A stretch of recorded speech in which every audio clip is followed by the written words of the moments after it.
Joyful. Hey, it's Tyler. Really bummed I wasn't able to be with you guys last week. I heard the young adults just absolutely did a great job, and I wish I could have been there with you. However, I'm excited to be back with you this Sunday, and we're going to be returning to our series on the book of Mark. And we're going to be looking at chapter 3, verses 13 through 21, where it's just this little snippet where Jesus calls the 12 disciples. Seems simple enough, right? However, I want us to consider two things in this little snippet. One is the influence those 12 men have had on our world. I don't think it's an overstatement to say that the 12 disciples are 12 of the most influential men in all of human history. Because if you think about it, here we are, an ocean and a continent away from where these events happened 2,000 years later, extolling the virtues of Christ and trying to live according to Christ's teaching.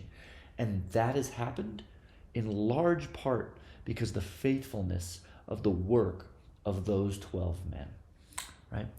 And I also want us to consider their lives.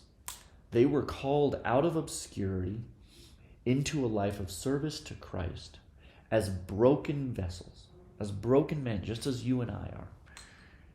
They were faithful in that calling. Like I said, ended up having immense influence on the world. However, at the end of their lives, they were more often than not met with bloody, violent deaths. They weren't esteemed, they weren't celebrated, they weren't lifted up into positions of great power and wealth and comfort. They weren't celebrities. No, it was quite the opposite. The cost of following Christ for them was great. However, following Christ was the greater reward for these men. And I want us to consider that, because if I'm being honest for myself, I think I often find that in my life, I want to follow Christ, and I want to have my comfort. I want to have my ease. I want to have my influence or my wealth or whatever it might be.